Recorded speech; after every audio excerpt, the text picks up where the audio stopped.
Police in Dolton have someone in custody in connection with a deadly shooting that took the life of a former high school basketball standout. And tonight we're hearing from the father of Khapri Alston, mourning his son's death and looking for justice. He was 31 years old, a former professional basketball player who had traveled the world chasing his dream, from the streets of Chicago all the way to the Philippines, Chile, Argentina, Bolivia, Indonesia, Uruguay, and the United Kingdom. He had done what most people only talk about. He had actually lived it.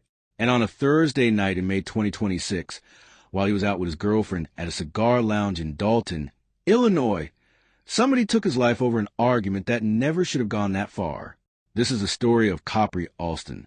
And trust me, the more you hear, the more questions you're going to have. Before we get into it, if you're new here, hit that like button, subscribe, and click the bell icon so you never miss a Shadow Crime episode. We cover cases like this one because these stories deserve to be told, and these families deserve to be heard. Now let's get into it. Khapri Alston was born on July 1st, 1994, right in the heart of Chicago, Illinois. From early on, basketball wasn't just something he played. It was who he was. He grew up in South Holland and attended Thornwood High School, where his size and athleticism made him stand out almost immediately. He was 6'5", 240 pounds, with the kind of presence on the court that you don't teach. You either have it or you don't. And Khapri had it. After high school, he went on to play college ball at Midwestern State University in Texas. And he didn't just show up, he dominated. His senior year, he was the team's only All-Lone Star Conference first-team performer. Think about that. Out of everyone on that roster, he was the one they singled out. He was averaging 13.7 points and 7.2 rebounds while shooting 50% from the field. The NBA never came calling the way he hoped, but Khapri didn't stop. He didn't sit down and feel sorry for himself. He packed his bags and went overseas. And what a journey it was. He played professionally in Chile, Indonesia, Uruguay, Argentina, Bolivia, and the United Kingdom. Then in 2019, he got a call that took him to the Philippines, where he suited up for the terra firma dive in the PBA Governor's Cup. And he didn't just show up there either. He put on a show. In 11 games, he averaged 28.5 points, 18.2 rebounds, 3.2 assists, 2.5 steals, and 1.3 blocks per game. Those are not human numbers. Those are the kind of numbers that make an entire arena stop and stare. But beyond the stats, the people who knew him kept saying the same thing. A former Chilean basketball club that he once played for described him as someone who genuinely loved the sport and who made everyone around him better, on and off the court. He wasn't just talented. He was the kind of person people wanted to be around. Away from basketball, Khapri was a father. He had 2 kids, a son and a daughter. And by all accounts, those children were everything to him. He had 5 siblings, a mother, and a father named Pastor Khapri Alston, who leads a church in Georgia. This was a family man, a man who had seen the world, built something real, and was still figuring out what the next chapter of his life looked like after retiring from the game he loved. That next chapter never came. Police in Dolton have someone in custody in connection with a deadly shooting that took the life of a former high school basketball standout. And tonight we're hearing from the father of Khapri Alston, mourning his son's death and looking for justice. Just trying to figure out, why. And, that question keeps just replaying over and over in my head, trying to figure out why. Khapri Alston was shot and killed during an argument with a man outside a business on MLK Jr. Drive. His father, Pastor Khapri Alston, has a church in Georgia, but is in our area tonight. He tells us what happened. Scuffle ensued. They started fighting, and my understanding that I noticed, this is what I'm hearing, that he ran and got a gun, shot my son once, and then came and stood over him and shot him twice. Pastor Alston says his son was a star basketball player at Thornwood High School in South Holland. He went on to play pro ball overseas before retiring a few years ago. He was a former Thornwood High School basketball standout.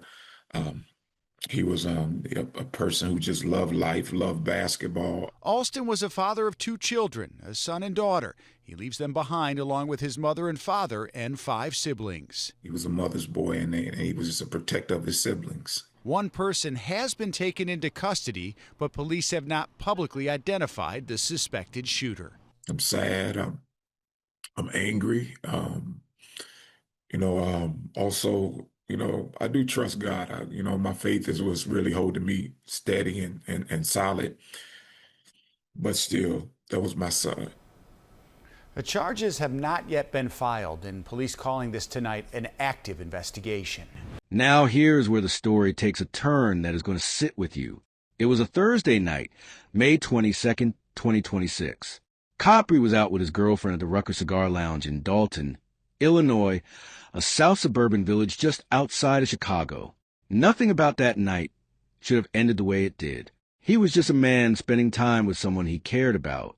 That was it. No drama, no trouble, just a regular night out. But at some point during that evening, something happened. A confrontation started. And whatever it was enough to pull everyone outside. Now here's what I need you to really sit with. The argument moved from inside that lounge to outside on the street. And the moment it hit that pavement, things escalated fast. Shots were fired. And Khapri Alston, a 31-year-old father too, went down on Martin Luther King Jr. Drive near East 115th Street in Dolton. Emergency responders rushed to the scene. They got to him. They transported him for medical treatment. And for a moment, there was probably hope. But Khapri did not make it. He died from his injuries that night. And just like that, a man who had played professional basketball on multiple continents, a man who had 2 kids waiting on him, was gone. Now I want you to think about his girlfriend for a second. She was there. She watched that night unfold right in front of her. She went out with him and came home without him. That is the kind of trauma that does not leave a person. And nobody is really talking about what she witnessed. But I think about it every time I look at this case. His family found out shortly after it happened. And you can only imagine what that phone call felt like for Pastor Khapri Alston, sitting in the Chicago area that very same night. The next day, the family gathered outside the Cook County Medical Examiner's office to identify Khapri's body. Just think about that image for a moment. A father, a pastor, standing outside a medical examiner's office to confirm that the son he raised is really gone. That is a level of pain that most of us will never fully understand. Now here is where this case starts to feel like something bigger than just a shooting. Police confirmed that one person was taken into custody fairly quickly. So they have somebody. The suspect did not disappear into the night. They have them. But then something interesting happened. Dolton police refused to release the suspect's name. No charges announced. No identity revealed. Just a quiet confirmation that someone was in custody and that the investigation was ongoing. And the family noticed. They noticed immediately. Because here's the thing about Dolton, Illinois. This is not a city without its own complicated political history. And the family came out and said directly that the person in custody has political ties and business connections in the area. They are not whispering this. They said it publicly on camera to major news outlets. That changes everything about how you look at this case. Because now you are not just asking who pulled the trigger. You are asking whether the right people actually want that question answered. And a family is grieving and searching for answers after someone shot and killed Khapri Alston. This happened in Dolton, and so you may remember that name. He's a former professional basketball player. Leslie Marino is live in Dolton tonight. And Leslie, you spoke with his family. I can only imagine how they're feeling right now.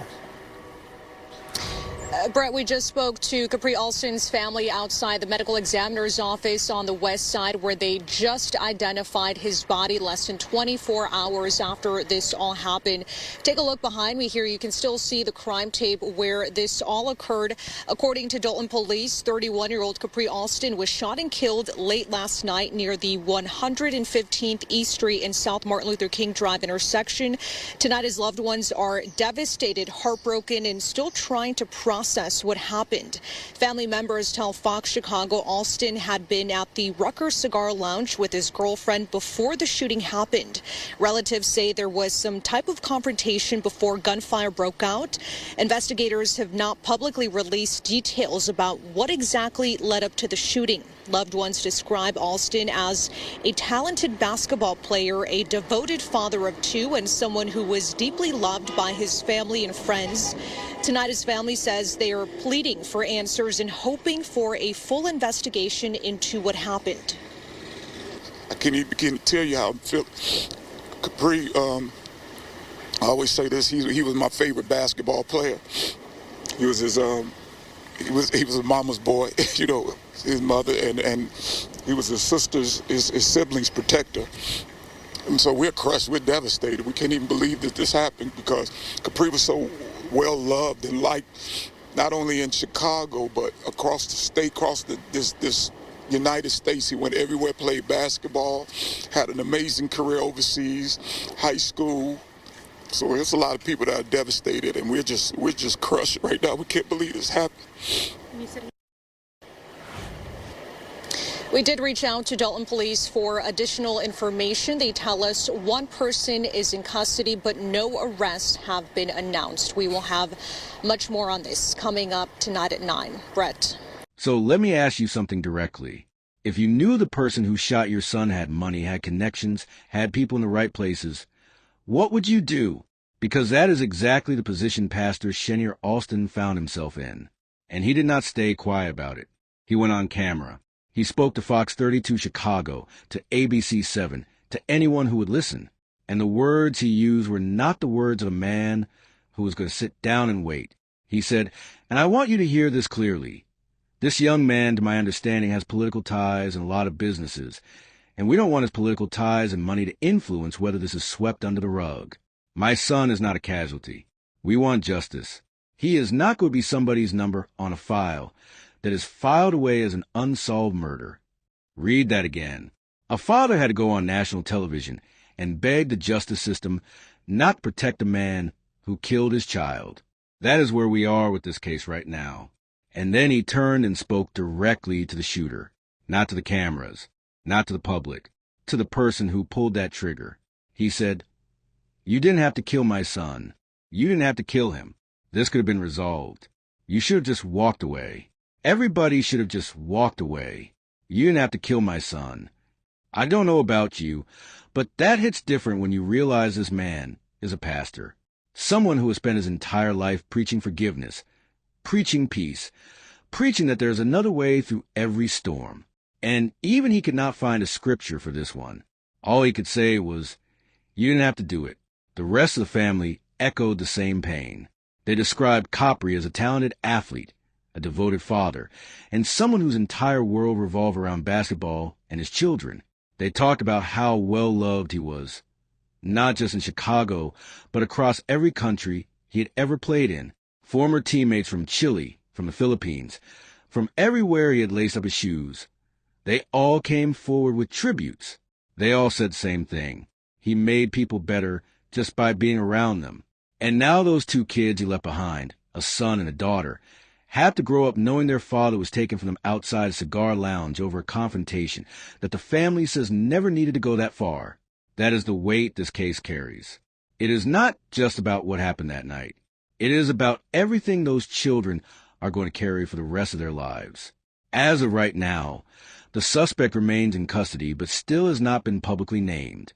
No charges have been filed. Police say the investigation is active. Surveillance footage is reportedly being reviewed. Witness statements are being collected. But the family is watching every single move, and they have made it very clear they are not going anywhere. So here are the questions I need you to sit with tonight. If the suspect truly has political connections in Dolton, does that change how this case gets handled? Why has no name been released when someone is already in custody? And what does justice actually look like for a man who spent his whole life building something, only to have it end on a sidewalk outside a lounge? Khapri Alston was 31 years old. He had a whole second act ahead of him. And somebody took that from him, from his children, and from every person who ever watched him play and felt something. If this case moved you, do not just scroll past it. Hit that like button, subscribe to Shadow Crime, and click the bell icon so you get notified every time we drop a new episode. These families need their stories told. And as long as you keep showing up, we're going to keep telling them.